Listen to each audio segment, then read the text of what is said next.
All right, everybody. Welcome to Fantasy Grounds College DM Series. I am founder Layroon, and I'm here with my three guests. Tonight, I have a fellow gamer. Her name is Rogue. Can you like to say hi and introduce yourself, Rogue? Hello, I am Rogue. I specialize mostly in Pathfinder, and I welcome you to the stream, and I hope you enjoy. And also, who has joined us tonight is a very special guest. His name is, well, we would know him as Gray or Grayskin. Welcome, Gray. All right. Next, I would like to introduce our good ally and friend and teacher, Fat Ninja. I'm sure you guys have seen him around on the server off and on. Why don't you go ahead and say a little bit about yourself, Ninja? Hey, what's going on, everybody? This is Fat Ninja DM, chilling like a super villain as always. As Laroon said, I'm one of the teachers. I run a hefty amount of the character creation classes, but also I do combat classes and, one of the door greeters, like our good friend Boffrin, who's probably watching the stream right now, and kind of the resident pastor of Fancy Grounds College. Uh, Given the holy smackdown when things get out of hand. But no, I'm just a lowly soul, just doing my part 'cause I really do believe in the college and they ruined vision. So, welcome to the stream. Hope you have fun. All right, so we'll get this party going. So, first of all, I would like to welcome everyone that's watching the stream, and I also like to thank you guys for being members if you're part of FGC. And especially a big shout out to the Dungeons and Dragons RPG community, also to Rob 2E, and also GeoQuester, Lazy Stoner, um, GM Bambooski, all you guys. Without you guys, the college would not be where it is now. So, with that said, I'm going to get into this DM series. So I've been doing this for about 2 or 3 months now, and I've always thought that I would just be able to come on here and show people how to DM. Well, that's not really what I'm doing.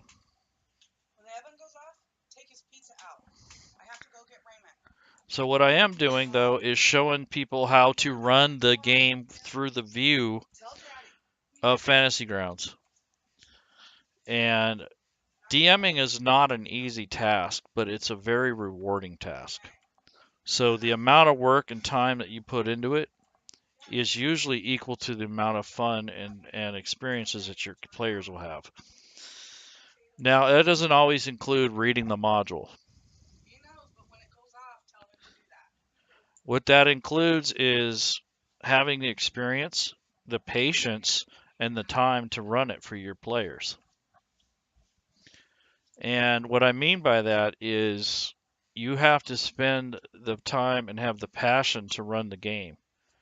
And it takes a while to develop that. It's nothing that can be really taught. It's something that you just kind of learn over time. But if you're already a DM or you're thinking about getting into DMing and you're having a hard time finding a table, I think Fantasy Grounds offers a pretty cool way to you so you can connect with your friends, your ex-military buddies, your family, things like that.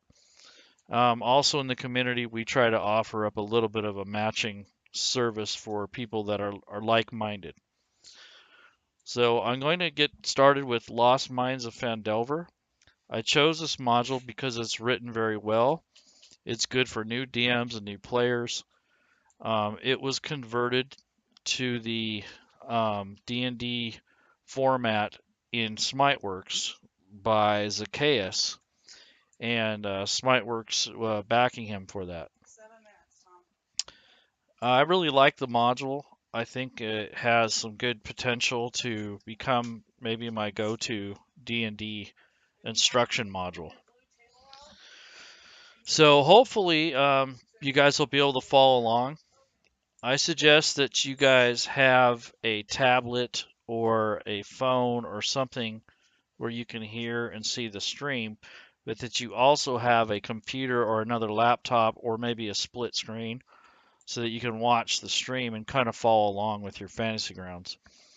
Now, I'm assuming that either you have a full license or at least a standard license, and if not, then you'll be able to go back and watch these videos once you do purchase whatever it is that you want to run or look into.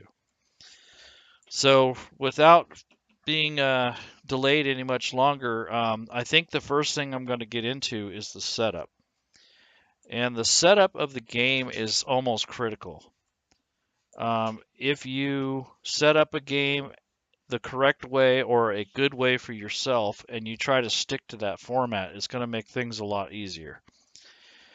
Also, you have to imagine that during your first couple games that you run, especially if you're new, you probably only want to have a few players, maybe 3 to 4 players. I recommend that because it's a lot easier for you to digest and it keeps the game moving. Now, myself, I had gone to the full extreme and I started with 6 and I ended up with 8 to 12 players. So I don't recommend for anyone brand new to DMing to try that, although it's certainly up to you. All right. What, you don't believe in the good old trial by fire method anymore? Yeah, maybe. Depends on what kind of person you are and what crowd you got. So, just for a little bit of setup ideas and looks, what I have here is the simple brown extension that Fantasy Grounds has recently included in the version that it's in now, which I believe is 3.3.4.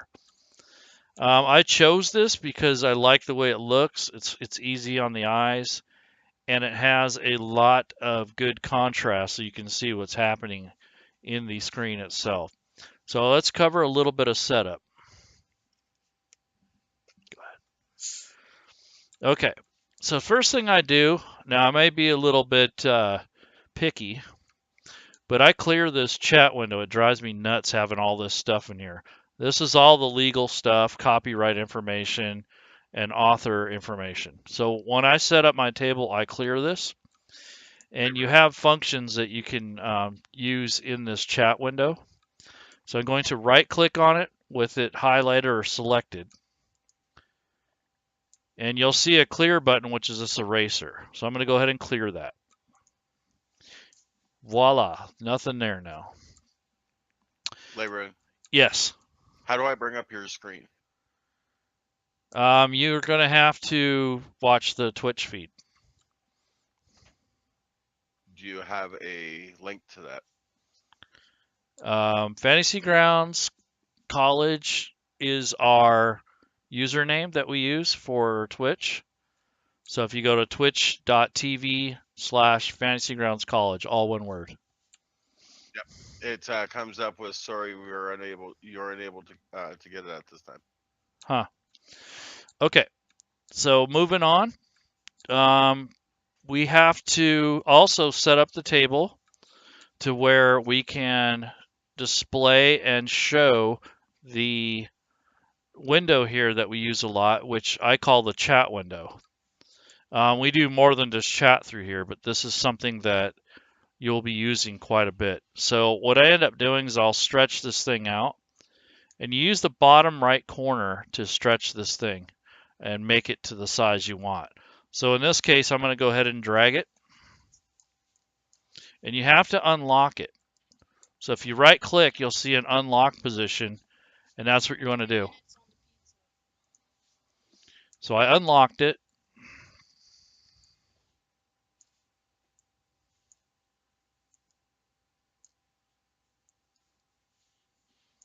Now I'm dragging it over to make sure it lines up with everything. And it doesn't need to be as tall. So I've actually made it to where it can be placed alongside other items and not take up so much real estate. So the next thing I'm going to do is come over and enable something that a lot of people aren't sure what it is, or they're not sure how to do it. So I went over this options menu with Rob Tui in another show, and that was called All Things Fantasy Grounds. But we went through every single options menu item. So in the Fantasy Grounds interface, you have this option up here. If you click that gear cog, you will see that there are a bunch of options listed, and there's two things that you have to enable to get the dice tower to come up. And so the first thing would be show GM rolls. That needs to be on. A lot of people are under the impression that that'll just show the rolls every time. That's not the case, because if you turn on table dice tower, the dice tower comes up, and it'll be defaulted on the bottom right. Okay, now what I'm going to do is right click and unlock. So right now I'm unlocking. I'm going to move the dice tower to position. And I choose to put it right next to these three-dimensional dice. I don't know why they stuck it all the way over here, but that's where I end up putting it. And now I'm going to lock it.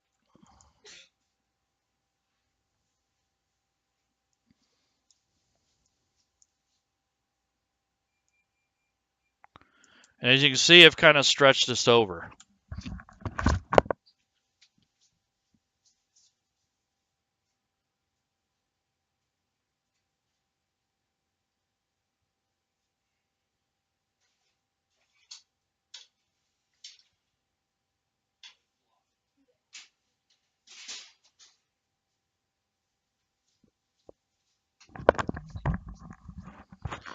Okay, sorry about the delay. Any questions in the chat yet? Nope, everybody's just making sure that they're on the right stream and listening. Okay, cool. All right, so the next thing that you can do is change this banner, like the banner I have up here in the center of the screen. I normally don't put that up there when I'm playing a game. I think it's kind of distracting, but some people like the decoration of it. So it says desktop decal image. Now this is a custom one that someone had made for us, but a lot of the products that you buy, they will come with decals, and you have to enable those in the startup of the Fantasy Grounds launcher. So I could cycle through those, and it will change it. So I just click to turn it off. There's the default Smiteworks one, and there's the FGC banner. All right. And there's a couple other options I like to turn on. There's an attack, fumble, and critical tables. I personally like those. Some people don't use them. I usually turn that on. Combat tracker, auto death rolls. I have that on just in case people forget to roll for their death saves. And that only occurs when they're on the combat tracker in a combat situation.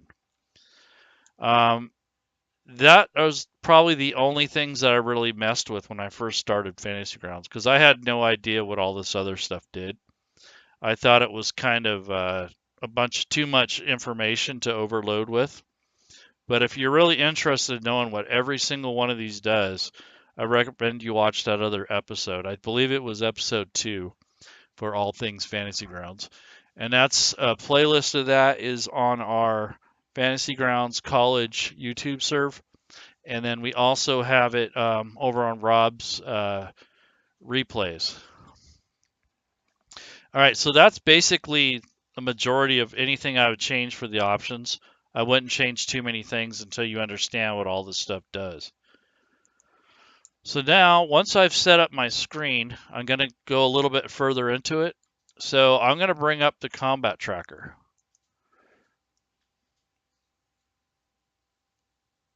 The combat tracker is something that you're going to use quite a bit.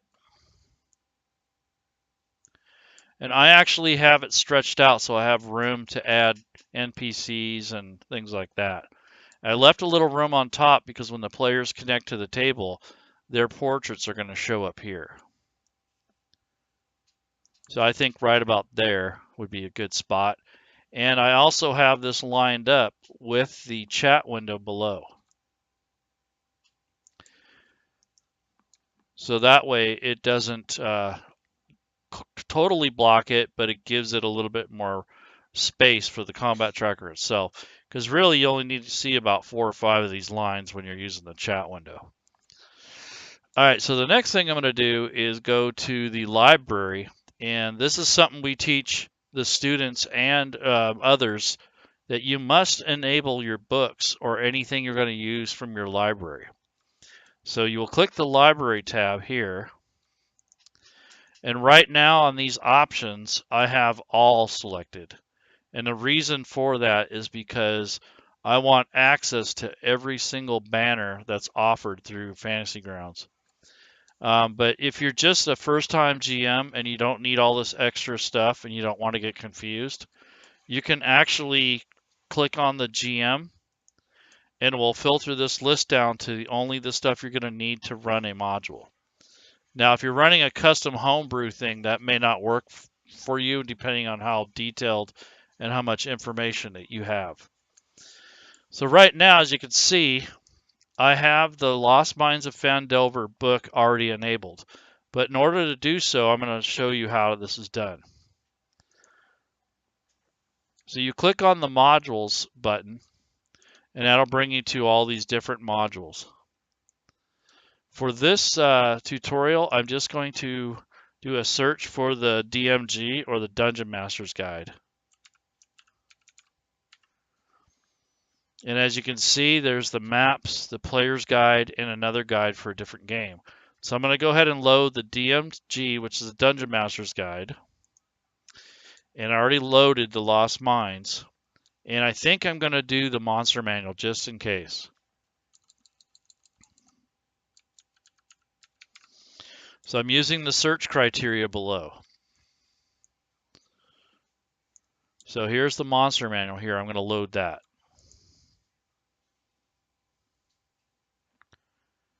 Now that should be enough material and enough books to run the game using those 3. And so I went to Library, Modules, and then I loaded the books I was going to use. And as a rule of thumb, you want to use the least amount of supplements and books and maps as possible. Fantasy Grounds will only operate in a 3.5 gigabyte box. So in other words, it's limited to how much virtual memory that it can address at one time.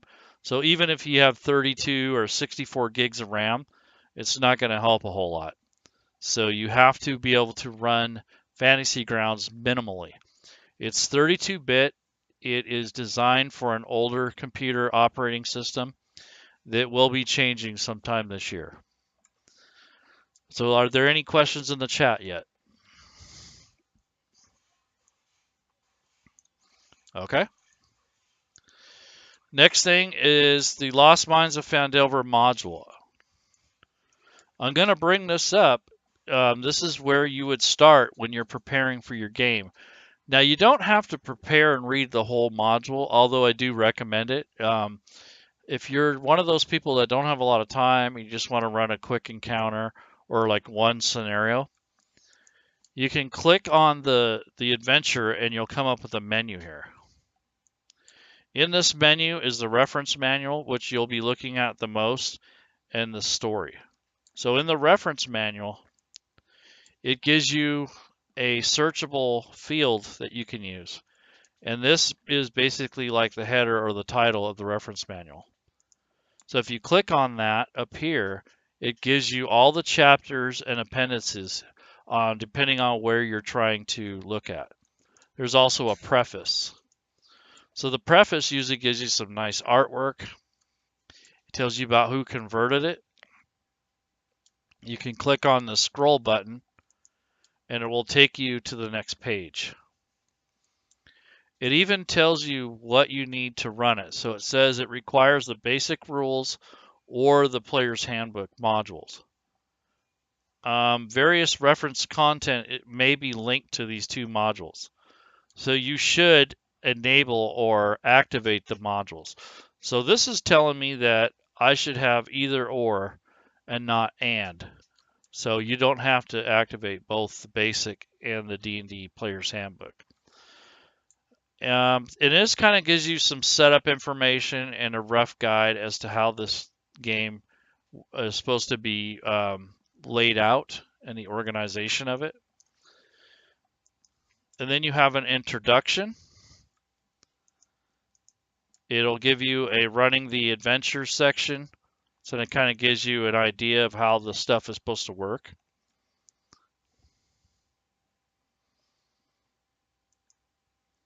Gives you a dictionary and overview of the language. It has a glossary. Has all kinds of tips and information that you might need to run the game. One of the things I really appreciate is the overview, which tells you kind of how the whole thing is supposed to go. It's kind of like a synopsis. And then also the adventure hook. I like these adventure hooks. They're pretty cool. This is just a suggestion. You don't have to use these to run the module at first. So these are just kind of giving you some ideas on how to start the module. I myself would start off in a city or some region nearby. And then it gives you a little overview on the Forgotten Realms.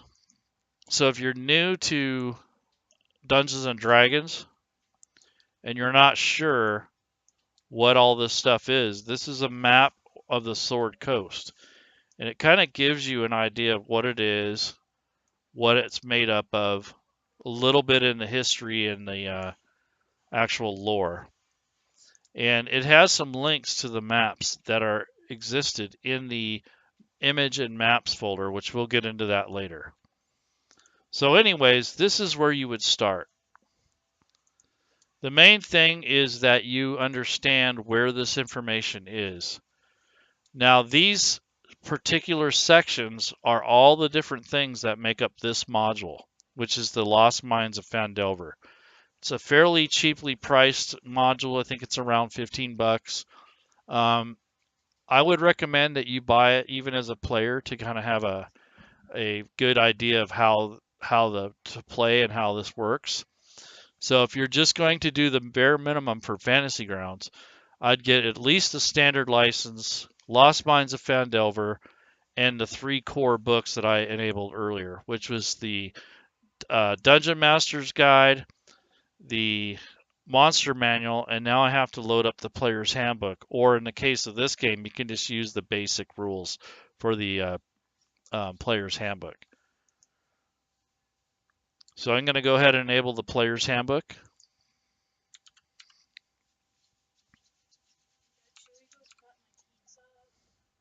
Not yet. While I'm doing that, sir, I'm probably going to butcher the heck out of the name, but Hinata, saying much love from Nerdarchy. Oh, right on, Kanata.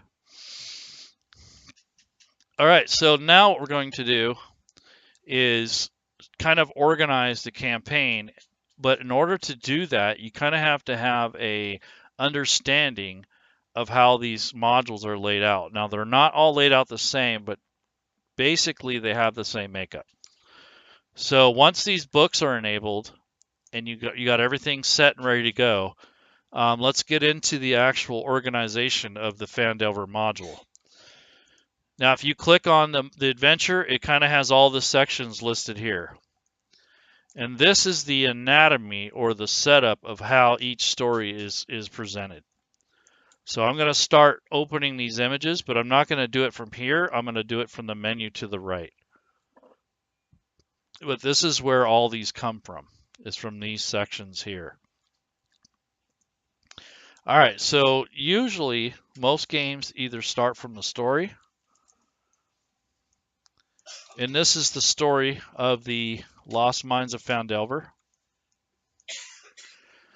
Another thing that ties stories together is the images and maps. That's the other section of this module. Also, you're going to have NPCs, which is your monsters and your non-player character encounters. Encounters. Your encounters are pretty much made up of NPCs. Really light, like maybe a minute on power level 3. The next section is going to be items. So this would be treasure and non-treasure items that you create for your campaign or that come with the module. The next thing is your parcels. Parcels are kind of like treasure chests or a bag full of stuff or a collection of things. So parcels are made up of items. So NPCs make up encounters, items make up parcels. And the story ties this stuff together.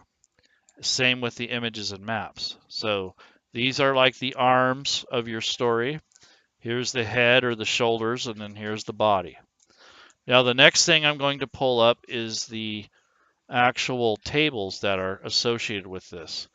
So the tables will come up as a kind of like a way to tie all the stuff together as well. So there's one Well, set. Go ahead. we need to give a cool name to that setup right there. That's called the Voltron setup right there. There you go. So just think of Voltron or one of them Japanese robot movies. What's the Power Rangers? Something like that. Okay, so we have quests is another thing. So those are your main elements of your modules. Now, not all modules have these things populated. Depends on how they're written. But for the most part, this is what makes up a module. Tables are encounters. So I'm going to move those over there. So tables are non-combative, or excuse me, and quests are non-combative encounters. So that's why I put them there. Tables usually make up all kinds of different things, but they are an essential part of the story and also for randomization. So is there any questions on the layout?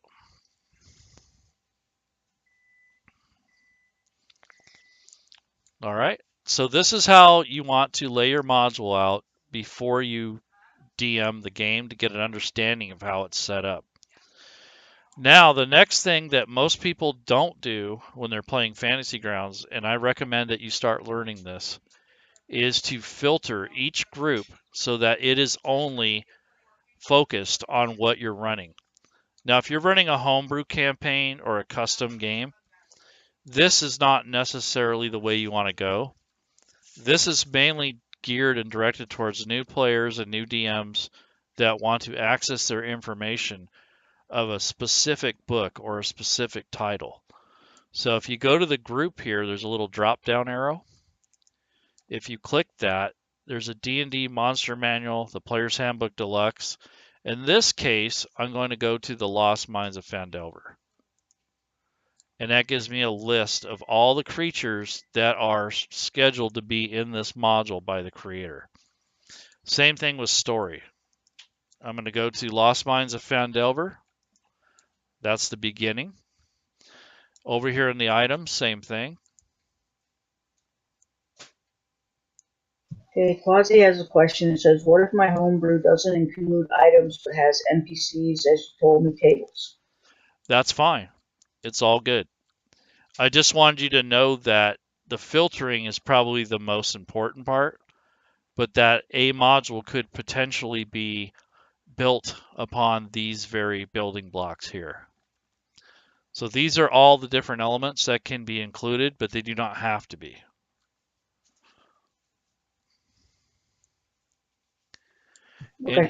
Okay. And then here in the section here is adventuring gear for items. There's armor. There's the DM's guide. There's magic items. There's tools and weapons.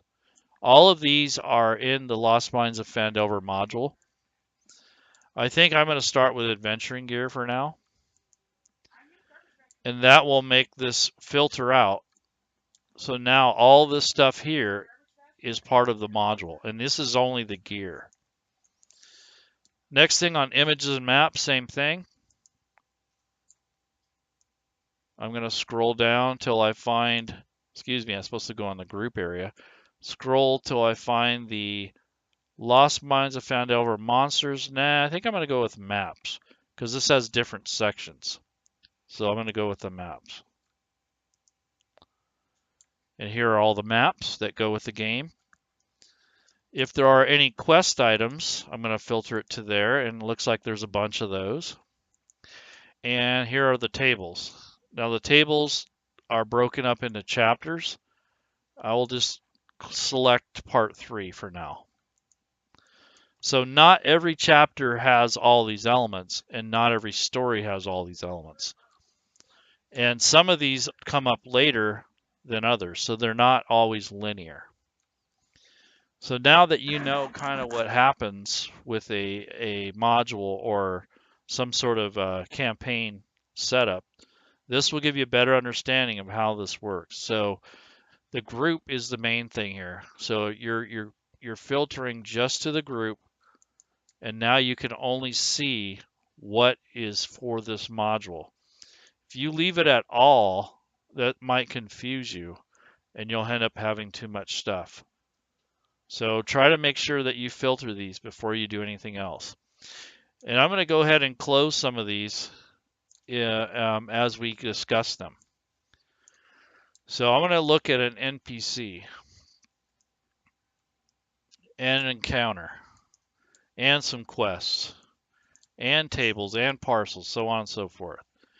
So here, this part of the story, this group, only gives you the breakdowns and chapter ideas for each section. So this has an appendix, as a magic items, talks about the realms. This is the same thing that we saw in the library when we looked at the reference manual. So what I'm going to do is filter to the first actual part of Phandelver, which is these goblin arrows. Now this has an index, the ambush, there's all kinds of stuff that happens in this chapter. So when you're actually preparing for your module, you probably only need to have maybe like the first 3 sections figured out. So you can read this part 1, which is the index of everything that goes on in part 1. So I think for now, since this module is written really nicely, I'm going to go ahead and bookmark or hotkey this particular section so I don't have to keep coming back here. So I'm going to go ahead and click this I, which is a link, or some people call it a pin. And I drug that down to the toolbar. And I did that by left clicking and holding the mouse and dragging it down to the toolbar. So now this index is now bookmarked or saved. Another thing I would do after you get all this set up is over here on the left hand side. Once you get all this work and you get your encounter set up or your session set up, I'm going to do the right/ and save command and hit enter. And it'll give you a feedback of saying that the campaign has been saved. This is what I use to make sure that anything I've adjusted or messed with, that it has been saved to this point. All right, so here's the index. I'm going to close that. I want to keep this down on my taskbar or my toolbar down here. That way I can refer back to it. You got a question. Did you mean to do goblin arrows instead of the pin above it? No. I meant to have this. Oh, you're right. I did do the wrong one. Yes, good catch. All right, there we go. So I'm going to use both of these anyhow, so that's good. Good catch. All right, so now what I'm going to do is go ahead and click on the goblin arrows. So I'm going to actually close this.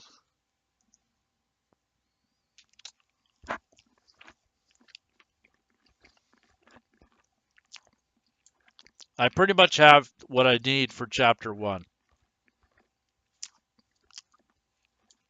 Now I'm going to look to see if there's any associated images, because those tend to tie all the stuff together as well.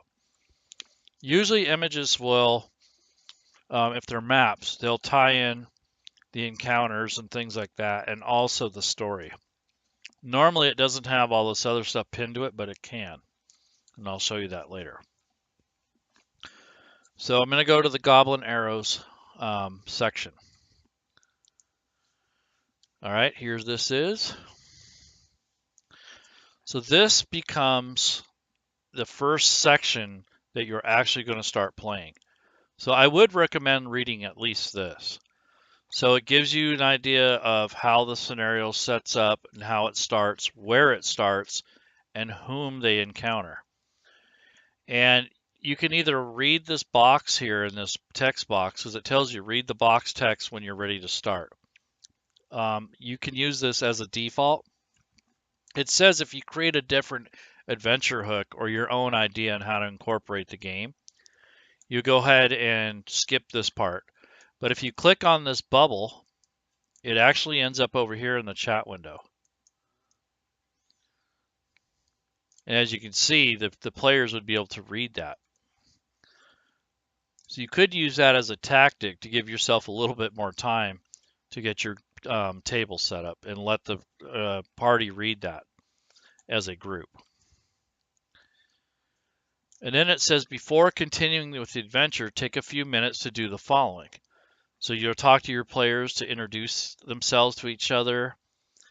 You ask the players to think about how their characters came to know their patron, who happens to be Gundren Rockseeker. You let the players build their own stories, things like that. So it gives you tips, really good tips on how to get started in this campaign. It talks about what they have in the beginning. I guess they have a wagon that they're kind of protecting and moving, and it tells you what's in it. Gives you the value of the cargo, things like that. When you're ready, it will tell you to continue with the Goblin Ambush section. So that is something that will kind of drive you to the next chapter. It basically just tells you straight up where to go. You can click this arrow to go to the next page, or you can click on the actual shortcut or the index down below that we made earlier. I kind of tend to like the index myself. So there's the Goblin Arrows. Now we're going to go to the ambush, which is the next section. So there's the ambush. So I'm going to say this is probably going to be roughly about 2 hours for this session. Even though it seems like such a trivial thing, I'm going to give it about 2 hours. You got to imagine your characters setting up, talking, maybe a little bit of role play, and getting through the steps that are detailed in this encounter. So I'm going to go ahead and bookmark this as well. So now I have all 3 bookmarked, and those are the only 3 things I really need to worry about at this time. It's good to read ahead, but like I said, if you don't have time, then this would be the way to shortcut that and just work on chunks at a time instead of the whole module as a whole. So I'm going to go ahead and close this. And the reason I'm closing it is not only so I can keep this free, but also so you can see that I'm running off these shortcuts instead of the actual story entry. So at this point, I think I kind of have maybe a third of the encounter figured out. So right now I have these 3 sections bookmarked. I'm going to go back to the Goblin Ambush when I need to. And I'm going to read through this before the session starts. And it kind of gives me an idea of what's going on, what's going to happen, some suggestions. It says 4 goblins are hiding in the woods. So for myself, to make things easier on me in the future, what I do is I'll take some notes. there's a note page here that you can create as a DM or a player. So I'm going to start a new note page. I don't think that you necessarily have to do this. You can do it on pen and paper, but I do it within the campaign for my own notes so that later on I can go back and deal with some of this information. So I'm going to call this Phandelver Notes.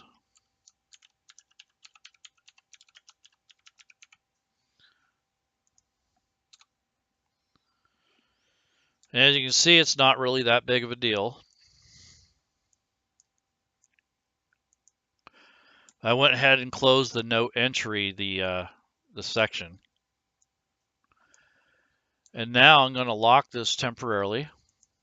That way it doesn't get messed up until I can get it drugged down to this toolbar. So now I have a bookmark for my notes, or a hotkey. So when things are locked in the story or in the entries, normally if it's black here, it's fine. You can unlock it. If it's red, it'll be copyright protected, so you won't be able to edit it. And there is a way around that sometimes. So what I'm going to do here is, since I'm not really that familiar with any of this stuff in here, I mean, for the sake of being a new DM, I'm going to say I'm brand new. I have no idea what all this stuff is. So I'm going to unlock, and I'm going to take care not to edit anything in here. All I want to do is grab the text. So now I'm going to take some of this information, and I'm going to copy and paste it. So it says you've been on Tribord Trail. Well, what's that?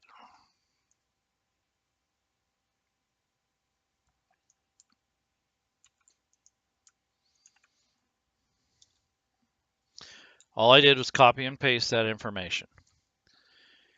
It says you spot 2 dead horses. Not going to worry about that too much yet, but that's a story element that I want to pick out of here.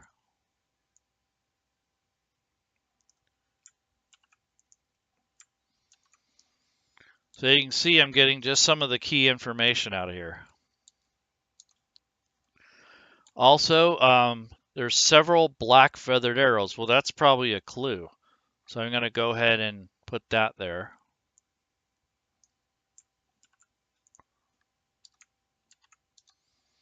So these are story elements that I'm taking out of this section. And the reason I'm doing this will become more clear later. But this is kind of an extra step that I do as a DM to ensure that I have an understanding and a way to better run this encounter. Now it says there's some woods that press close to the trail. I don't know what the woods are yet, but I'm going to find out.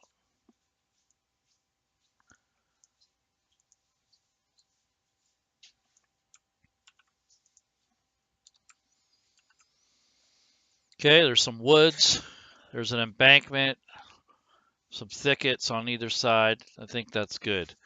So when you actually use this encounter, it says if you're using the adventure hook, meet me in Phandelver, then any character who approaches to make a closer investigation can identify the horses as belonging to Gundren Rockseeker and Sildur Hallwinter.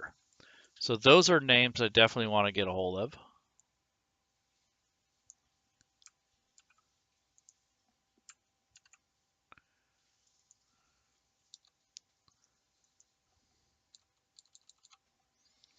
Okay. I mean, I don't even really know what's going on. I'm just picking out story elements here because I think that these will come in handy as you're running the encounter. And this would probably take me roughly anywhere from a half an hour to an hour to prep. So I don't want you to have to spend all day doing this, but if you just focus on the encounters that you're going to run for the evening, this will be a lot easier for you. So it says they've been dead for about a day, so they probably don't smell too good.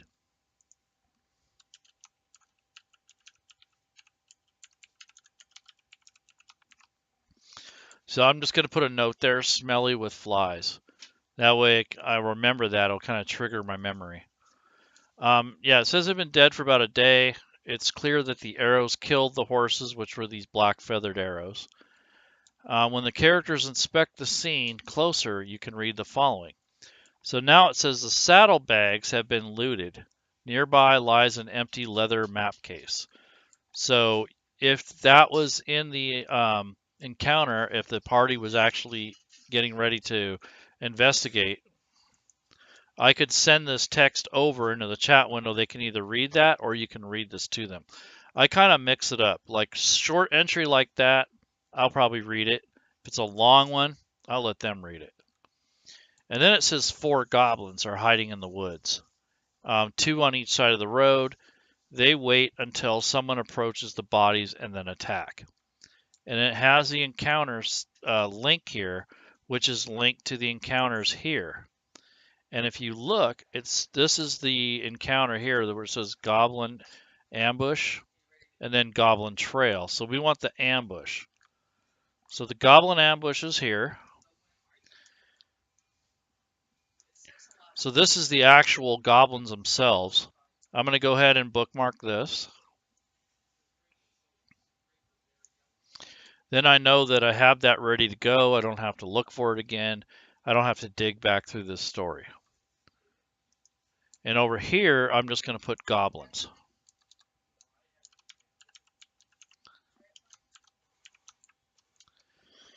Okay, that's 4 goblins. Gundren and Sildar are probably major NPCs. I'm not sure yet. And then it tells you how the goblins attack. It gives you their stealth modifier, some encounter notes as to how they may surprise the party.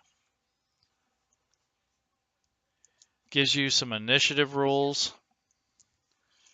And it also says when it's time for them to attack, this is what they do. So this module is written very well for a new DM and new players. So I really appreciate that. That's a cool thing.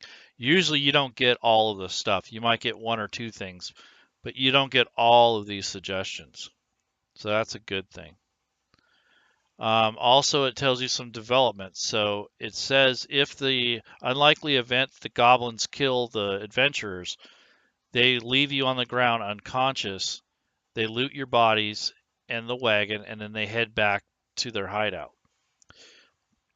If the characters somehow are revived or someone comes by and heals them, they can continue to Phandelver. They can buy new gear, and they can return to the ambush site and pick up where they left off. Then it says the characters might capture 1 or 2 of the goblins. So that's another thing that may happen. So in this 4 goblins here, I'm going to have to figure out some names and stuff like that. That's something I like to do. Also, there's a link as to what the goblins might know if you do capture them. So I'm going to put that down. There's death, possibly. And then there's the goblin capture.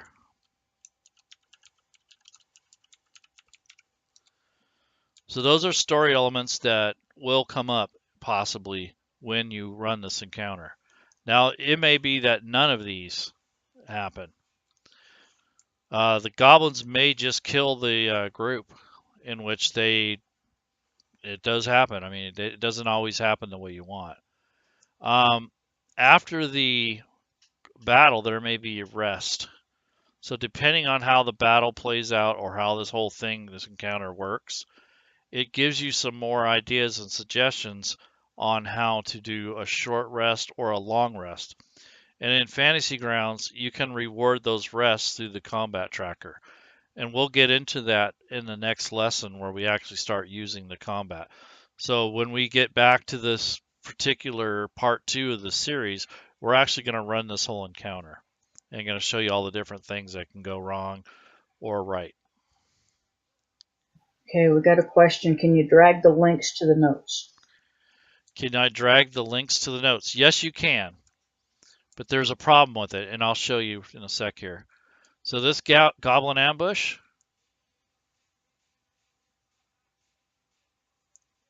There it is. There's the link. When you're done with your notes, you lock it, make sure that it doesn't get edited or screwed up. I'm going to relock this because I don't want this to get screwed up. There we go. And now I can call that back up, just like that. The problem with this is it's really not a problem. If you're just running the game, you're good. If you want to export any of your work into your own custom module or as a record of the changes that you made in this module, these notes will not carry over to your module. These notes stay as notes. They do not become a part of your adventure module. So what I suggest is if you're making your own homebrew, you use the notes per session. You don't rely on them to run your entire game. And you use these sparingly when you're creating your own homebrew campaigns, because eventually you're going to want to change those to story entries. Now, story entries and encounters and things like that carry over. This stuff here will not carry over into a module if you want to export it. And so that's the reason why we use notes as notes and not as a staging area to create your own stuff. So I kind of use this as kind of like notes because I can build tables. I can get familiar with the area, so I might look up some maps. I'm going to go online or into a wiki and see if I can find out any more about these two. I'm sure there's some details about them in the module itself further along, but since I'm not going to read the entire module just to find that information, I'm going to look these up myself online and see what it says there. And it might conflict with what's in the module, but I at least will have an idea of who these people are. The black feathered arrows may just very well be a symbol or some sort of indicator from these goblins as to who they are associated with. So those arrows there may be recognizable to certain people in the region. So they might say, hey, this goblin is of such and such clan. So I may name the goblins as a clan instead of as generic goblins. And I may even name at least one of them in case one of them gets captured. So I'll do that now.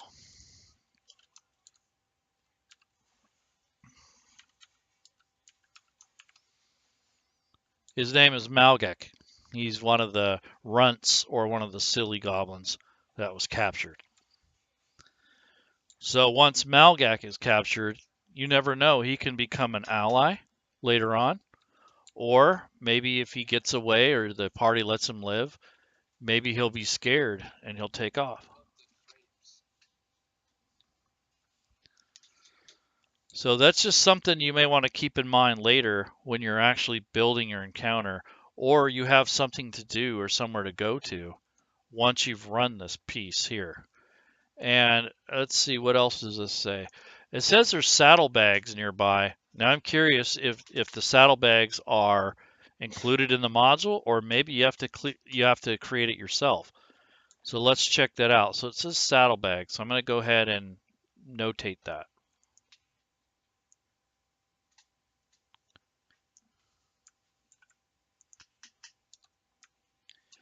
It says they're empty, but it says they've been looted. It doesn't necessarily mean that the saddlebags are gone. I mean, obviously they're still there. And nearby is an empty leather map case.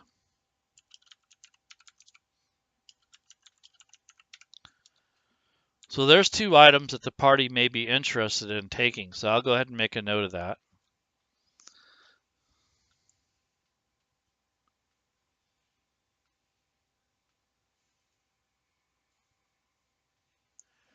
So here it says what the goblins know, which is the section that we were talking about if Malgak gets captured. And then a goblin can be persuaded to lead the party to Cragmaw hideout while avoiding traps along the way. So somewhere along this adventure, probably the very next chapter, there's a section where the party can follow the leads, either the footprints or maybe blood dripping or whatever it is, to the hideout but without that little goblin Malgek with them, they may fall prey to the traps that await them. So that's a whole nother thing that we have to think about. So it says that the Kragmaw hideout while avoiding traps. So I'm going to put that down here just in case. And I'm going to notate that it's on the trail. All right. So there's all my notes to run this thing. Another thing, this Gundren Rockseeker guy, I'm wondering if he's an actual NPC or what's going on. Here's a link to what the goblins know. I might pop this up and just kind of look to see what this is all about. Looks like there's a map.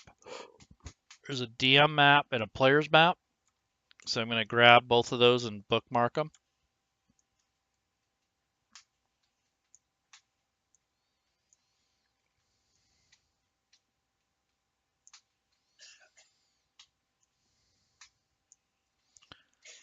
Might take a little preview just so I know what's going on. There's the, it's like the player's map. No, that's the DM's map. And then the player's map doesn't have all the markers. There we go. So this is what would be what you would share with the party once they approach this hideout. We're not going to get too deep into this today, but when we do the first encounter in the next class, we'll be getting into this section more. And as you can see, it has a description pin here that has the mouth of the cave description, which is another encounter in itself. And it has a goblin blind where it's like another ambush. And there's another pin there that gets into the details of that. So these particular pins on the map are going to tie in with some of the story elements and the notes and sometimes photos. You can also pin photos here. So if you have any handouts, you can quickly access them from here. And you do that by dragging the story elements onto the map, or you can put encounter data, you can put your parcels, anything you want. So you can run your story from the story mode, or you can run it from a map. So it depends on how you want to approach the module itself. Some people like running it through a map because they're more visual. Some people are more theater of their mind and like to think about the story more, and then the map is a secondary thing. So then you'd run the whole encounter through the story and only pop up the maps when you need it. Question. Sure. Okay, Quasi has a question. Can you shift the markers? Yes. And I can show you how. And Mask of War, Fog of War. Okay.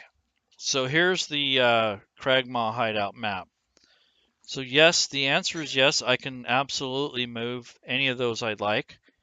I'm not going to move them too far because I don't want to ruin the actual locations for the class. But if this is your game and your setup, you can move them wherever you want. But you can put those pins wherever you like. And I'll show you later how you can add your own stuff too. So right now, you know what? I think that I'm going to go ahead and mask this for you guys just so you can see that. So I'm going to right click on the map. There's a layers section which looks like a stack of paper. And then there's an actual icon that shows a mask which says enable mask. Now when you click that, that becomes a semi-transparent map for you, but for the players it's blacked out. And then when you want to reveal,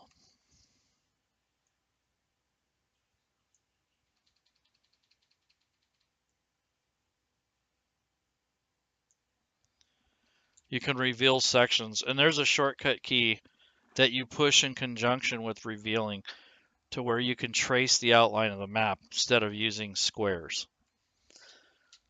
But this is more getting into the combat and the actual battle for this particular section. When we actually do part 2, we're going to actually do the goblin ambush first before we do Cragmaw hideout. So this would be later on in the adventure.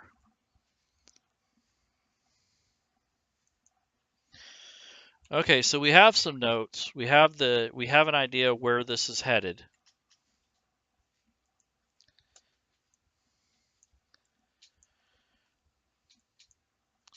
And now I'm going to look to see what else I need to look at, and I'm going to take a look at my notes.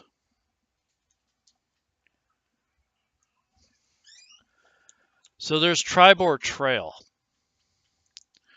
Well, Tribord Trail may or may not be in any of these maps, so I'm going to go ahead and search. But in order to search the entire list, I'm going to have to check to see first if there's maps.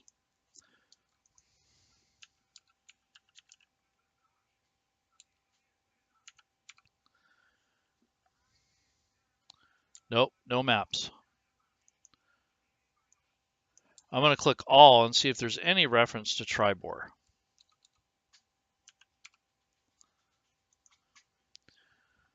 Well, there's a little bit of artwork. Okay, cool. All right. So I might use that when the characters are actually traveling along this road. And this was in the Lost Mines of Phandelver, but it was in an artwork folder as opposed to a maps folder. So I should technically change this to the artwork instead of maps. So no, I don't have a map of the trail, but I do have a photo handout. So I'm going to filter this list to where I can get to the art. And let's see, where is that at? There it is, artwork, Lost Mines of Phandelver. And I'll back this off. And obviously there's more stuff here to look at. So there's this photo. There's the goblins. So I may use that. And then there's the trail, which we already have up. And there's a what next. I don't think that's going to happen right away. So anyways, that's just an idea of what you can do with images. And so when you come across these images within the story, generally that's where these would be listed. But since we had our handy notes, we could have linked those to our notes. So any artwork that we wanted to add, we could to the notes section.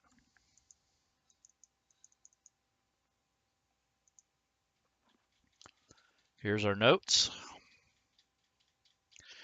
And here's something that I'm going to actually deal with. So the Tribord map does have art, but I kind of want a map. So it's just a description of Tribord Trail.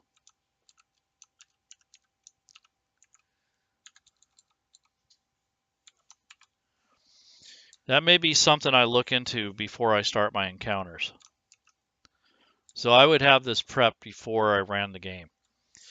Now the 2 dead horses with the smelly flies, this may be something that your characters can investigate while they're checking out the scene where the cart is looted and there's 2 dead horses. And if they recognize that they belong to Gundren and Sildar, that may do some sort of side thing or a clue.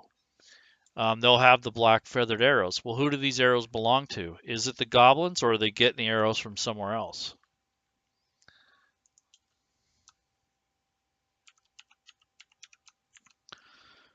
So that's a clue.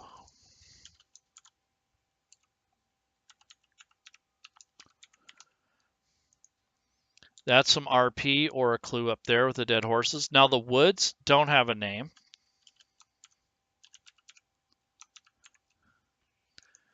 That may be something I want to look into and actually give the forest a name instead of woods. Now you don't have to do this every time. These are just suggestions that I would make to making your encounters smoother and to make it to where you would have extra things to talk about and to show instead of just what the module gives you. I don't want to deviate too far from the module, but I do want to show you how to take good notes. So Gundren, he's an NPC. I'm going to find out if they actually made him into an NPC.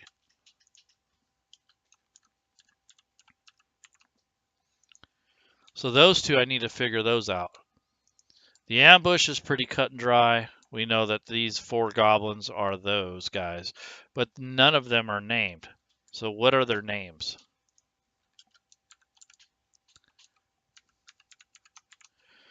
Well, in this case, I probably only need one name, and that's going to be Malgak. The saddlebags and the leather map case could also be clues.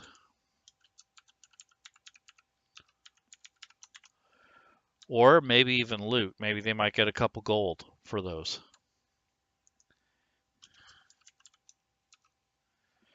And then I need to investigate the traps trail map later on. It's not something I need to worry about now.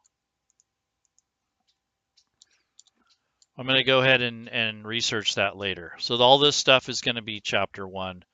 And that's all the research that I'm going to do for the section that I'm going to run. Now, if you think it's going to be a long night, you may want to do the next section after, which would even be better, because then you might be able to better understand what all these things are. So they may be explained later. But I'm going to see if there are any NPCs with these names. So let me check.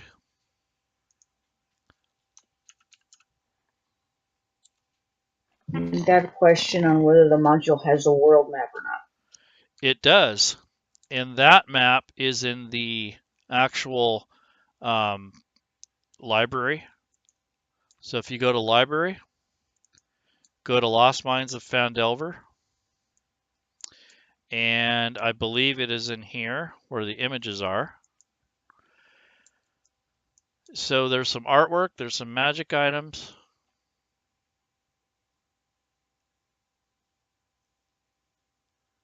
It's probably this Sword Coast map. Why, yes, it is. You could also find that in the map section. So the image and maps, I could go to the maps section here in the Phandelver chapter, and it would be maps, D&D, Lost Mines of Phandelver, and look down this list, and there's the Sword Coast. And as you can see, there's some things pinned on there, which would be sections of the game more than likely. And there's the Phandalin part. There's Cragmaw Hideout. There is the Goblin Ambush. And then Neverwinter is up here. There's a place called the Ruins of Thunder Tree. There's this place called Leland. Now, as a good DM, I would kind of get an overview idea of what these landmarks are and what they mean. And since the ambush happens along this road, in which I'll zoom in,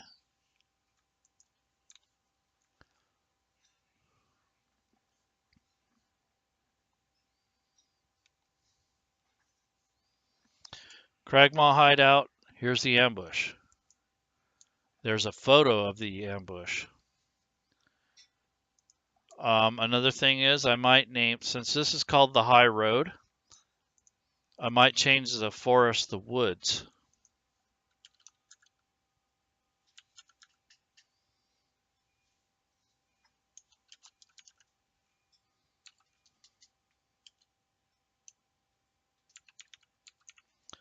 I mean, that's kind of generic, but that would be a name I could give it so it's not such a nondescript thing. Gundren and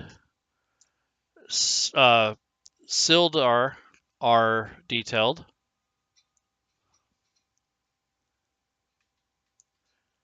So Sildar actually has 2 states. He has a wounded state and a normal state.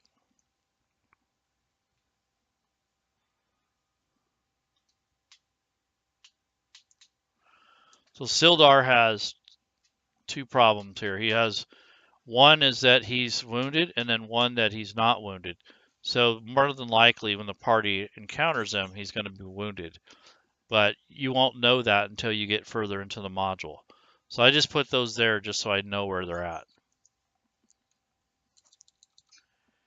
And let me see if I can see anybody else in here. I want that Gundren guy.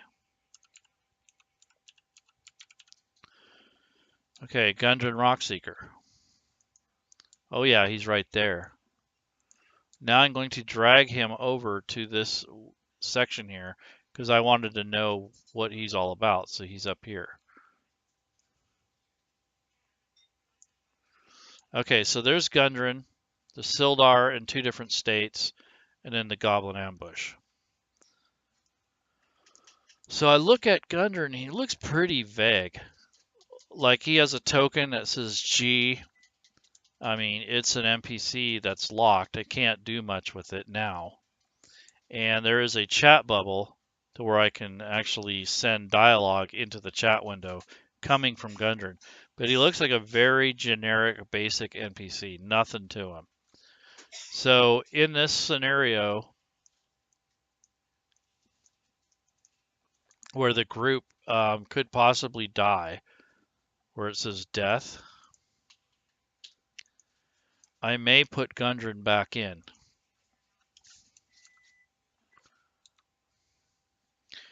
But I'm not going to do that yet because I want to change him up a little bit.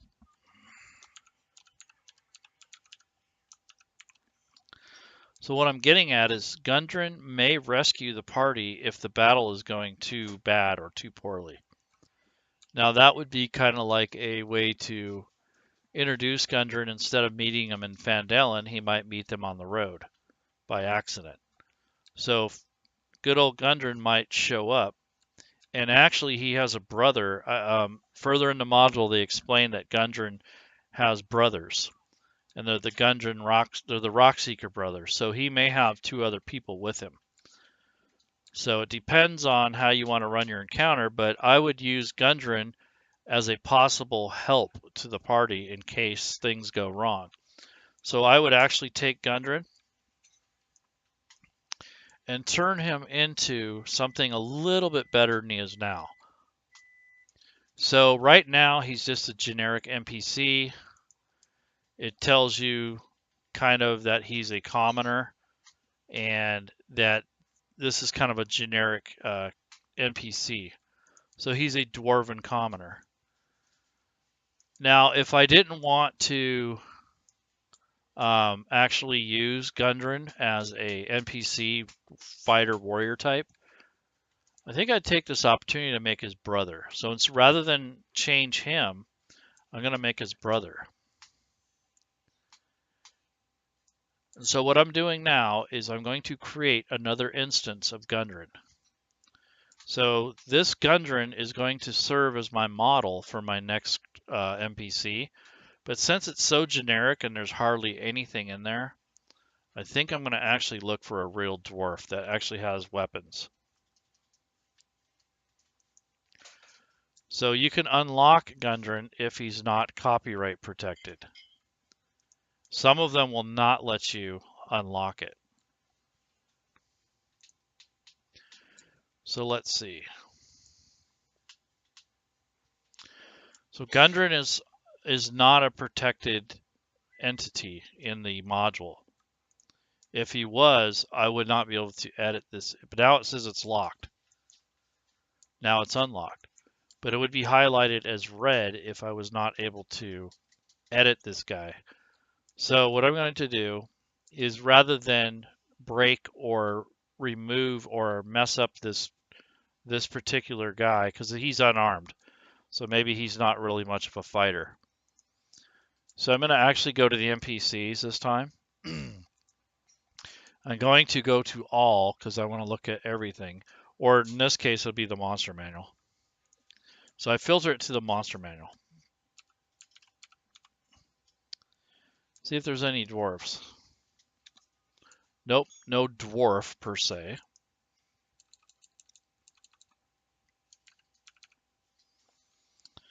Checked out a warrior. Maybe. It doesn't look entirely powerful. Okay. So I may use this as a template. So even though this is not a dwarf, it's a tribal warrior. This guy has some ranged attacks, some spears. He has hide armor, which would be basically like leather. So I might use this guy actually. So this guy I cannot edit at all. It's marked as read only. So I'm kind of stuck. I can't use him exactly the way I wanted to. So I'm going to make a copy of him. And you do that by dragging the link back into the NPC window. So now he is residing in the monster manual and he's attached to that product. So I'm going to make a copy of him and rename him and change him over to what I want. So I'm going to grab the link and then I'm going to drop it right back where I got it from. So now the list reshuffles and I'm going to look up the tribal warrior. All right, there he is. Now I have two copies. One is the original, one is the copy that I just made. So now with the copy, I can actually edit this.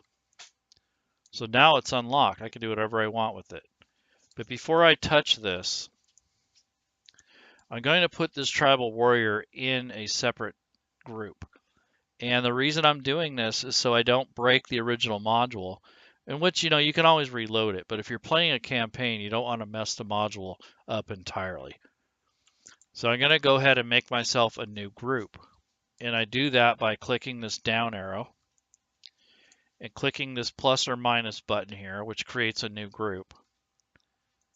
That's actually the edit mode. And now there's a plus button. And it defaults always as group 1, group 2, group 3, however many you press.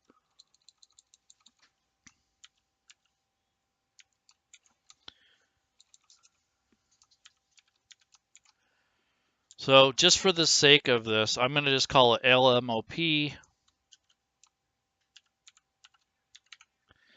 So that way I have my own encounters that I make. These are my custom ones. So I'm kind of deviating a little bit from the scope of the module and to how to run it. But I want to show you guys that you can also do some of your own things. I'm not going to go too much further, but I will show you how this NPC works. So now this header exists now, and it is above and beyond in addition to all these other groups. So I'm going to drag this tribal warrior into that group. Okay, so now he is part of this custom NPCs. So now I'm going to get out of the edit mode, and now here are my new groups. And now it says NPCs Lost Mines of Phandelver, and then I have an acronym Lost Mines of Phandelver section for my own stuff. So if I click on this group, this is all the ones that come with the game. But this is going to be my brother of Gundren, because he's one of the Rock Seeker brothers. And right now it's just a generic tribal warrior. So in order to make this more customized to what I want, I'm going to change this to say something else.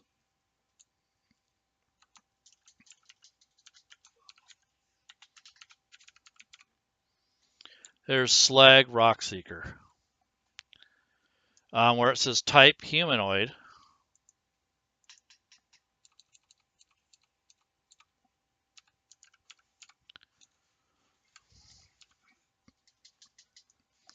I changed it to dwarf.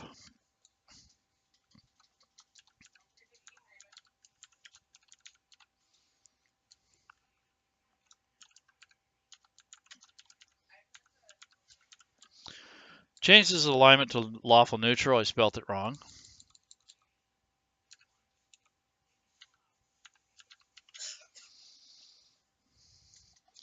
Instead of hide armor, I think I'm going to give him leather.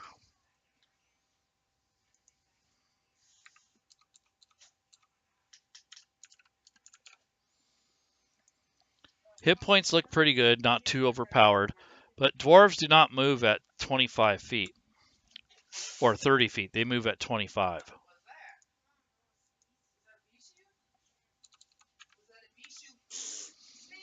Okay, that's that. Now I'm going to change his abilities. I'm going to give him a 14 strength,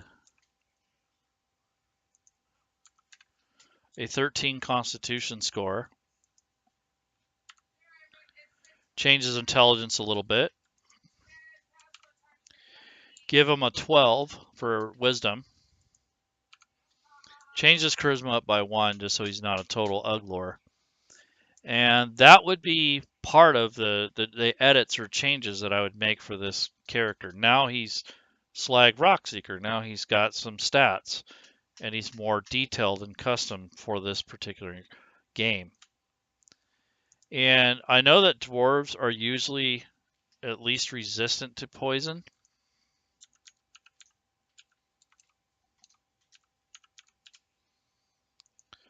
So I went ahead and put that in there because I know that's a common thing. It says passive perception 10. I'm going to leave that. Any one language. Well,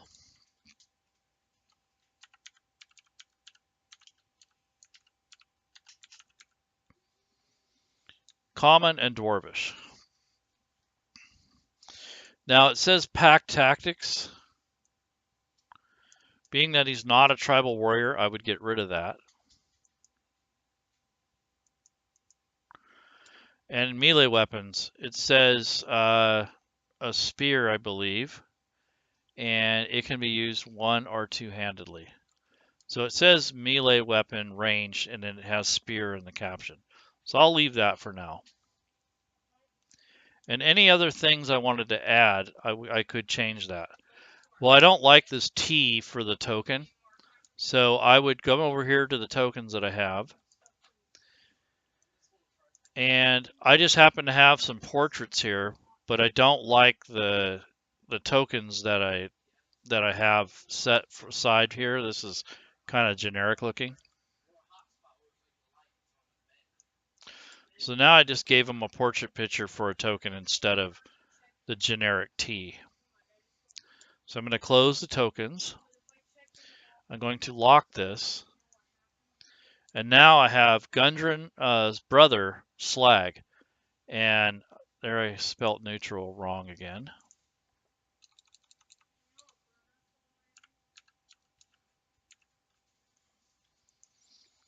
There we go. Now there's Gundren's NPC entry. A couple more things that might make this better.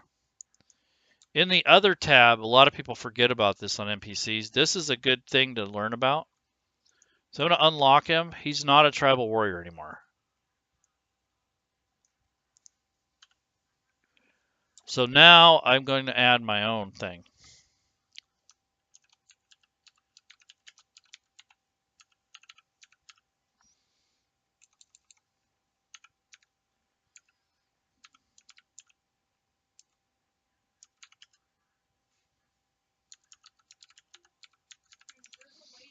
So there's Gundren Rockseeker's older brother. Just kind of put a note there in case I need to look that up. I think I'm going to put a little dialogue for him.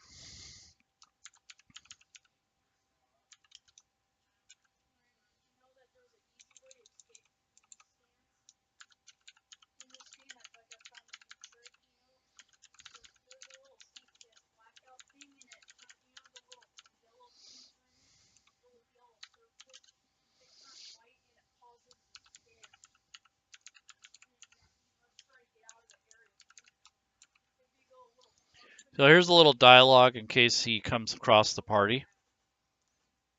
So I'm highlighting this because I'm going to actually change the formatting.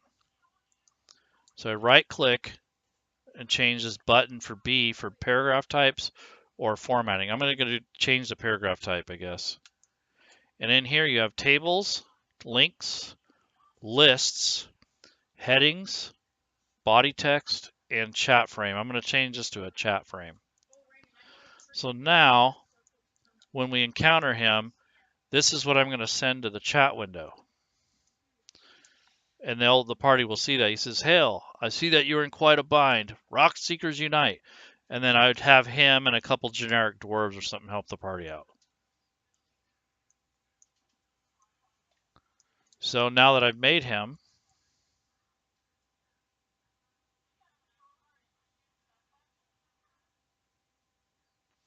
I think I'm just going to put him next to Gundren. There we go. But that's not what I wanted to say.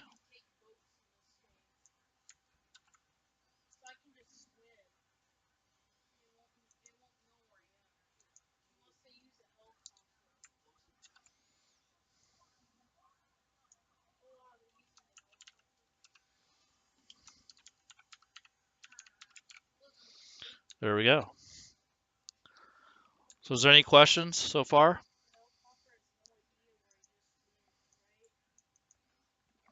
Nope, not yet. Still have my notes. Have Mr. Slag himself. And if you guys, I don't know if you've noticed this, but the very first map that you get with the Lost Mines of Phandelver is the Cragmaw hideout. You don't get the trail with the dead horses. So there is a solution to that. I went on to the Dungeon Masters Guild and looked to see if there's anything available for this module. And lo and behold, there's a ton of stuff. So I actually got my own gear, or I purchased it. So let's see. There's the items. I'm going to go back to images and maps. This time, though, I'm not going to use any of these maps because they didn't provide me with the beginning map for the trail along this high road. I think that was meant to be Theater of the Mind. But if you wanted to actually make this more of a tactical battle, then you could provide your own map. So I'm going to see if I have any available yet. I'm going to click all this time. That way I have access to everything.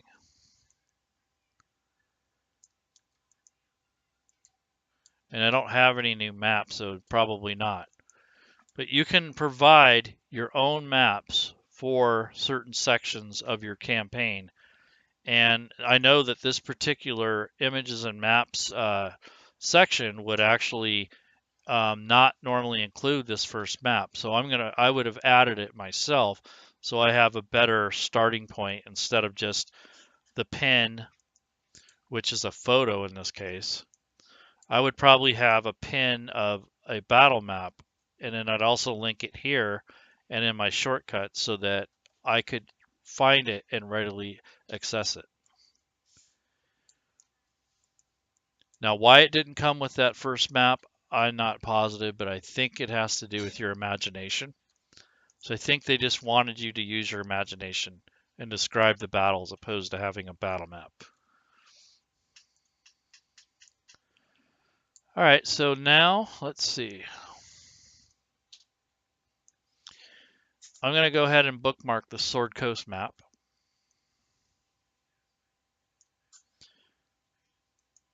And my notes are already bookmarked. This NPC is bookmarked in my notes. So I'm going to go ahead and filter this back. The encounters are here. Quests are here. Library. Can close that now. Don't really need to get into these today.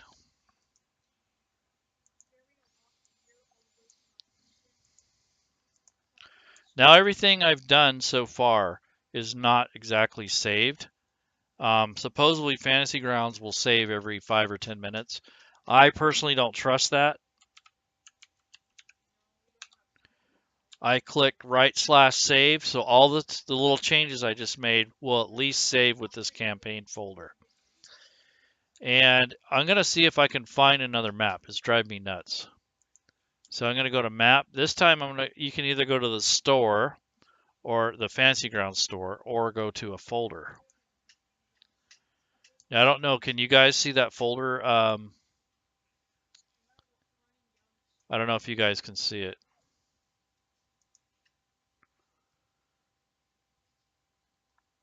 Um, can you see this folder that I brought up? Yep. Okay. Yeah. So all this stuff here, I have purchased for this particular module over time. I didn't buy this all at once. I got myself my own tokens, some nicer maps, some artwork, even some additional PDFs. As a matter of fact, one of our student teachers made this, and that was Victor. So he made this Sildar Hallwinter guy for just for informational purposes and for playing at a tabletop. There's a min-max monsters in the land of the lost mines of Phandelver. Another DM's Guild product that someone put together. I may or may not use this, but it gives you more information about these encounters. So this is about the goblin arrows. It actually tells you more detailed information and how to add or take away different elements of the story. So it tells you some notes on how to run the campaign or even some alternative materials. So there's another one called Phandalin, Return to Phandalin. This is another PDF I got on the DM's Guild. It has a whole new adventure. So if your party goes off and does some different things and they return, you could possibly have this encounter set up for them so that they can continue their journey in the region. So this would be something that you might be able to convert into a Fantasy Grounds format once you get more familiar. So just some ideas there to throw out at you guys. Another thing is there's a bunch of maps that exist. I actually paid for all this stuff. So these are all bigger and more combined maps that are used in the books, but these are also maps that I've collected from Mike Schle's collection. So the maps that are in these are a lot bigger than the ones that are in the books and in the Fantasy Grounds version, so I can look at them on my computer and do some of my own edits. And also, there's a, there's a Lost Mines of Phandelver map that I wanted to show you guys. And that is, let's see, this is the images folder. I go back to my downloads folder.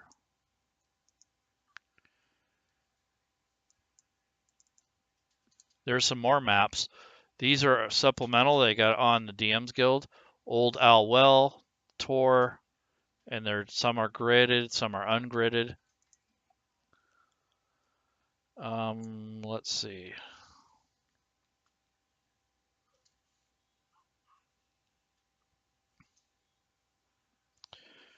So anyways, you get the idea that you don't have to just stick with what they give you. You can add or take away your own stuff. And I like this extra stuff. Like I found this called Tribor Trail Non-Combat Encounters. So I open this up and someone's made a bunch of obstacles and non-combative encounters. So I can make a whole table out of these.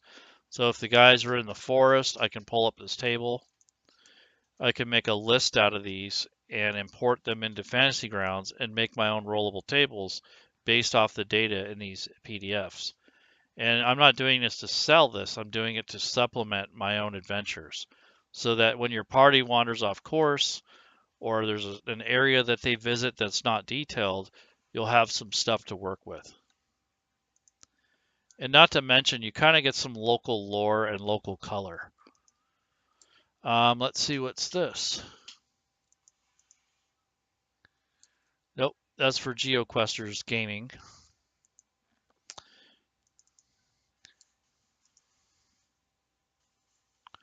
So anyways, as you can see, I have a whole bunch of stuff set aside for Lost Mines. So this is just a quick look at what I had in mind for making the Lost Mines of Phandelver expanded and customized, as well as using the actual module. And I think next week we're going to get into the actual fight, the encounter, and I'm going to show you guys how to set up your own custom encounters, how to make them funner and more interesting, how to supplement them, or how to adjust them accordingly, depending on your party size. So if there's any questions so far, let me know. We're going to be having 2 more classes after this. So I think next Friday I will start with this same Lost Mines of Phandelver module, maybe do a really short recap, and then I will show you the encounter and how to use the combat tracker, which is this sword icon up here. And I'm going to show you guys how to use the party sheet. And go ahead. Quasi wants to know about tables. Yes, Quasi, I will help you in person. We were almost there last time we worked together. Yes, I will go over tables in the next class, but they are pretty simple. When you have these tables up, this was for part 3 in Lost Mines of Phandelver.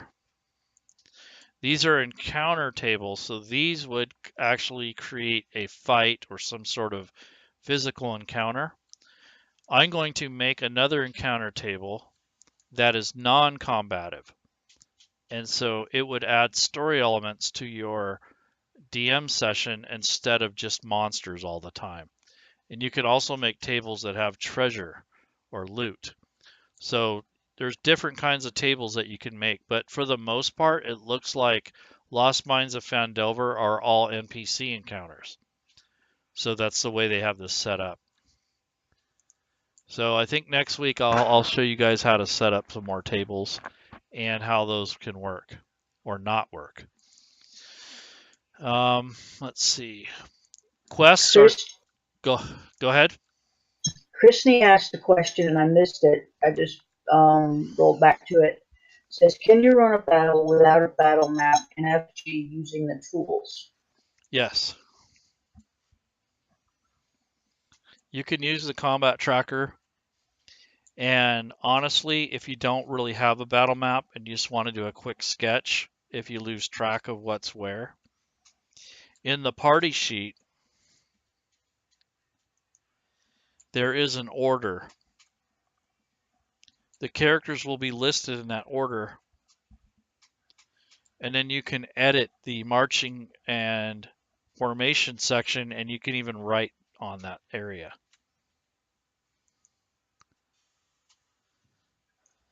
So technically, you can just use that as your battleground just to kind of get an idea where things are.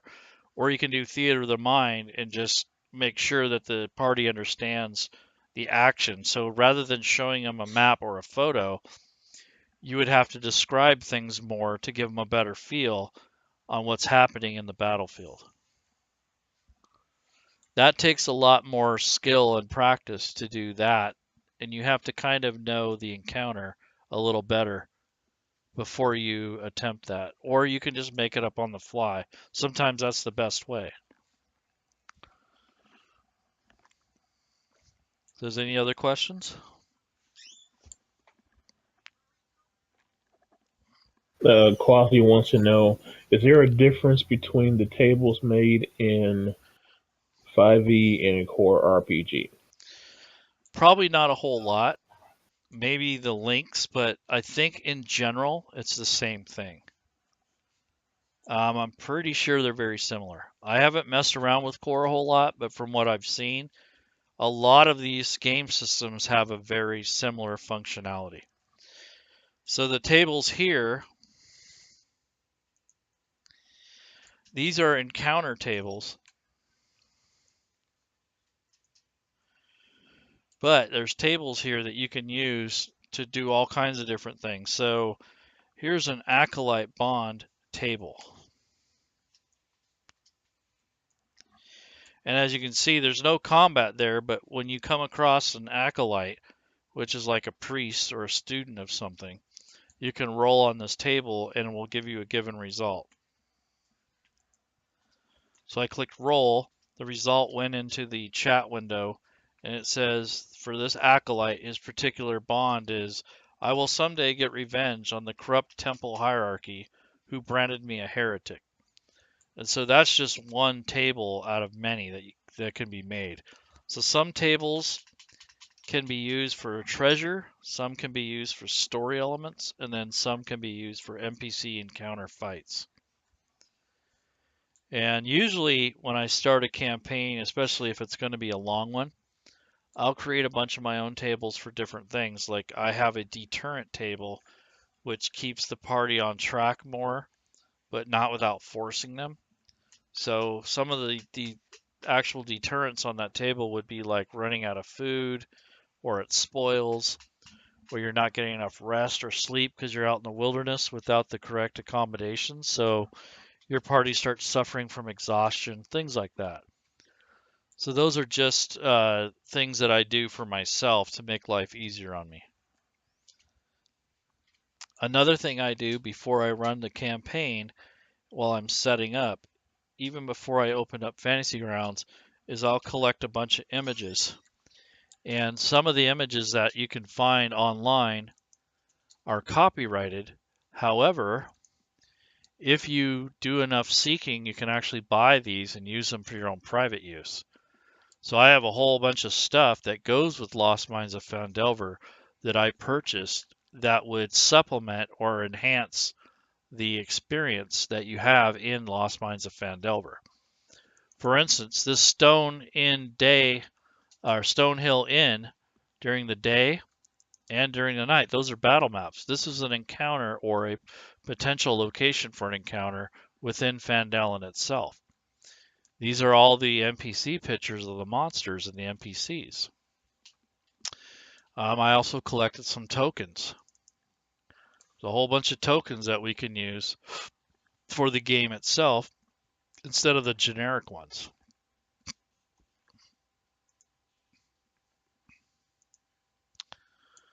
Also, I have collected a bunch of other things that go with the game as well.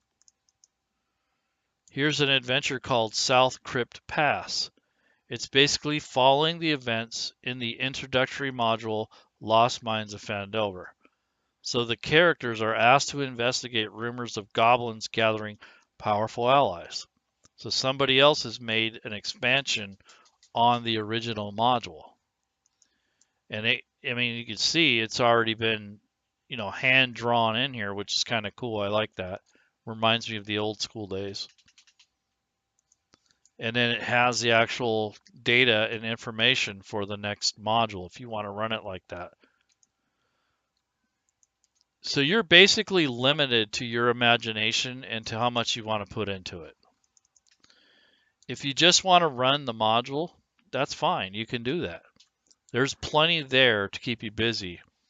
But if you really want to get into doing your own thing, or if you're not quite liking what they've given you in a module that you've purchased, you can use that as a base and build upon it or change things around. So you don't have to be constrained with the order or the actual current events in the module are going. You could change everything around.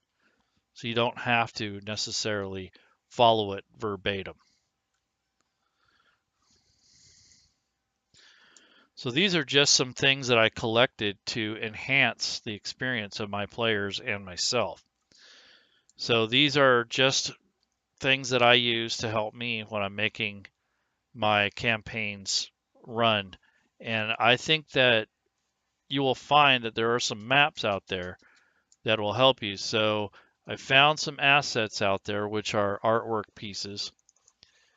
Somebody has made 2 sets of maps that were not included in the Phandelver collection. Here's the Goblin Ambush. This is what I was talking about earlier. So there's variations of it where there's fog or no grid or grids. Even has the 2 dead horse tokens and a cart token. So there's a lot that you can actually probably end up making your own as well. So these are just maps that were provided by the community in response to some of the features of the module that they thought was lacking. But honestly, I think that Phandelver gives you enough to work with. I think it's one of those things where it's up to you on how you want to start your campaign, how much organization you want to do, and how much time you're going to put into it.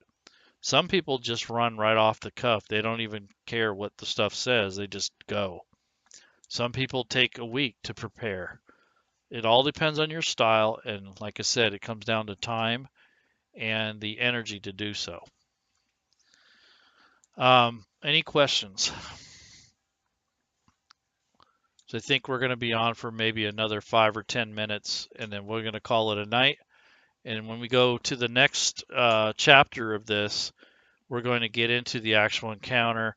I'll build you some tables like you asked, and if you need additional help or if you want some one-on-one with me, get a hold of me through the Discord, and I'll try to make arrangements with you.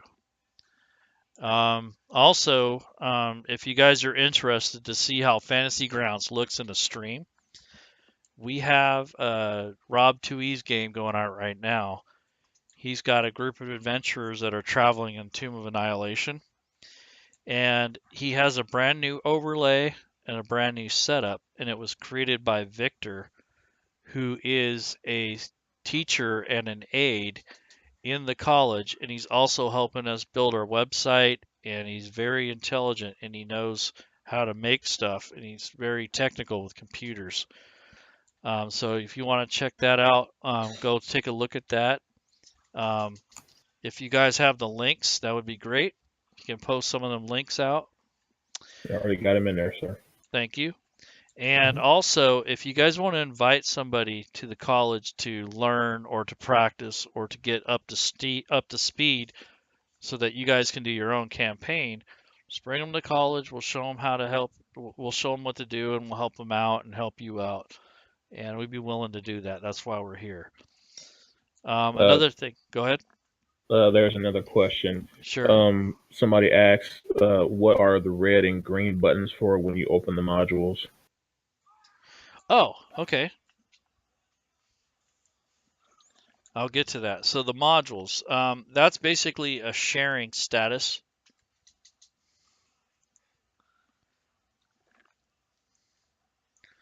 So as a DM, you have several books and modules at your disposal if you buy some or make them.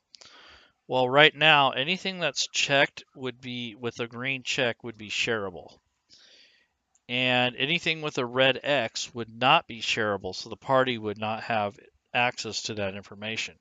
But in order to truly share any of these, I'd have to load them. So basically, what would happen here is if I wanted to share this cursed items, I would drag this token,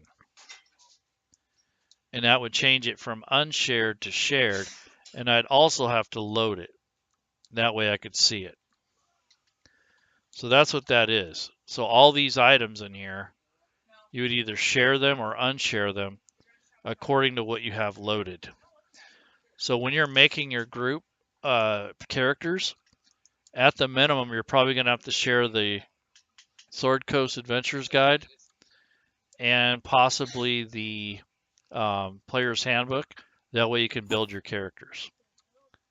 But you don't have to share everything in your libraries because that'll cause their computer and possibly yours to crash. Another thing is be careful with maps and tokens. When you share maps and tokens, they add up and they actually make it to where your computer will become unstable. So there is a way to unshare those, and I will show you that in the next tutorial.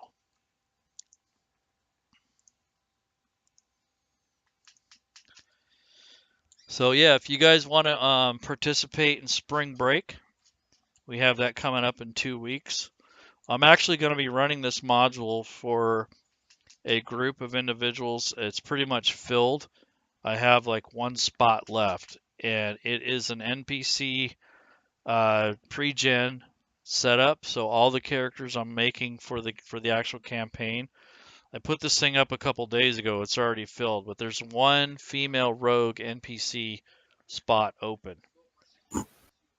And also, it's going to be 2.5 solid weeks of gaming and just having fun and either running games or playing games. If you guys want to try your hand at DMing, this would be a good time for that. We can get you set up so that you can run, a couple sample games to get some practice. Then 2 weeks after that is FGCon, so it's going to be a rather busy spring. Any other questions? There is another one. I can answer this one pretty quickly. Sure. Yes, I think his name is Falcor. Yeah. As long as you share your module with everybody in the campaign, they automatically have access to it. But now, the caveat to that, as if they make their character off of Xanathar's Guide to Everything Player's version, and they go to another DM's table that doesn't have it, you're going to have problems.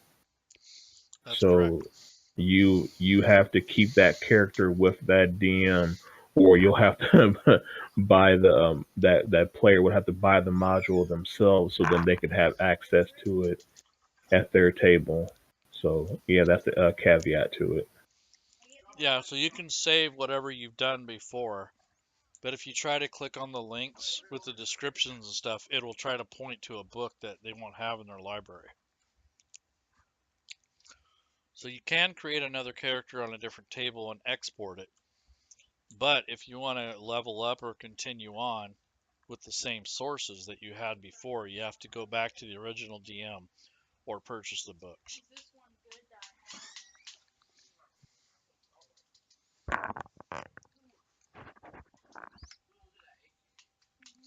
Any more questions? Nope, that seems to be it, sir. All right, hopefully that teaches you guys a little bit about how Fantasy Grounds work as a DM. That's mainly was covering setup and story elements and kind of how the modules are laid out. Next week, we're going to get into the combat, encounters, tables, things like that.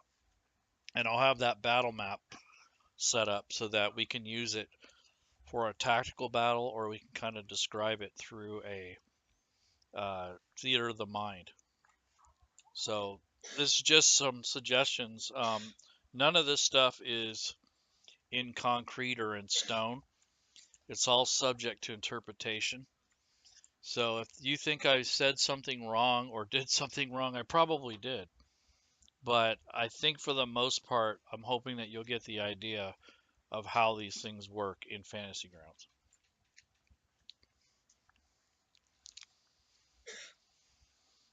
All right. So I think we want to call that a wrap, guys. Yeah, sure. Do you guys have anything else you want to say? I just want to say, thank you to Leroon for you and your buddy starting up this college, because man, there would be a lot less players and a lot less DMs, I believe, if the college was not around. So I just definitely appreciate all the hard work and effort you put into this. Yeah, I appreciate that. I'm doing this out of the kindness of my heart. I'm not getting paid. We are not affiliated directly with anyone, especially Smiteworks or anyone like that. This is all community, all volunteer.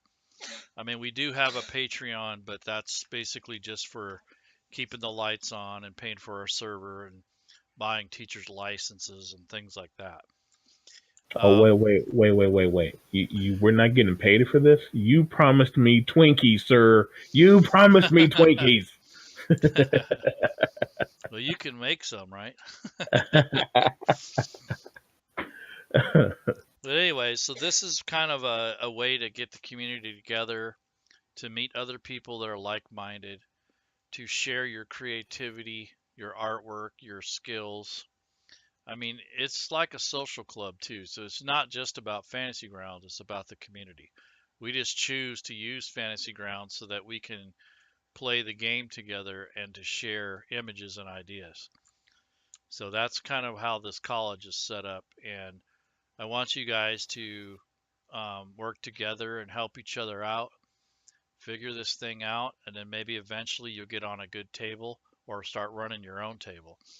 And so one of my goals in the college is to train as much DMs as I can because there is a really big DM shortage. If you notice that people get frustrated because they can't find any games, well, a lot of that has to do with the fact that there are not too many people that are willing to, first of all, take on the financial burden because it's usually the DM that buys all the books. Not always, but usually. And to take the time to prep and do all that stuff instead of just showing up at the table and participating for a couple hours. The DM has a lot more work to do and the more of the financial burden. So I'm hoping that these classes and these series of videos will help inspire other DMs to take the helm and run games for their friends and family. Awesome. So Rogue, how are you doing? Doing great. All right. So hopefully y'all learned something, and I'd like to see you guys back here next Friday, same time, same place. One more question, Sure. Larue. Do we have a link to where to pick up maps for adventures? You mean the maps I showed here, or just in general? Just a resource on maps. Okay. Like, is there a place like Drive Through RPG or the DM's Guild that has map resources, or is there Yeah, another place the to look? DMG has map resources. You just have to search there. You make an account on the Dungeon Masters Guild, that's the DMG. You can buy maps fairly cheap. If you want something really special or a lot more colorful, you can actually contact the artists themselves. They generally have their own Kickstarters and their own Patreons, things like that. That's where I got most of my maps. Also, you can have them commissioned. If you want something specific, most artists will work with you, and of course they'll charge you a bit for it, but once you pay for it, it's usually all yours. In the college itself, we have a community folder that's accessible in the section where we have all our community resources for Fantasy Grounds. There's a map section, and if you scroll up, there's a link to a shared Google Drive in which you can download community made maps that are not copyrighted, supposedly copyright free. And we have people monitoring that and keeping an eye on that folder. But you can go in there and download map resources and other things like plugins and stuff like that for Fantasy Grounds. Okay, I think that answered the question. Thank you. Mm-hmm. And even though this is just Dungeons and Dragons, a lot of the things that I've shown you are fairly universal to all the rule sets. So if you kind of like D&D, but you like some other genres as well, or better, this will certainly give you an idea of how some of that stuff is laid out. The character sheets and some of the mechanics are different, but the overall interface would be very similar. So just keep that in mind. Any more questions out there? Nope, that seems to be it, sir. All right, we're going to call it a wrap. Again, thanks for coming by. Have a good weekend. Talk to you later. Night. Night.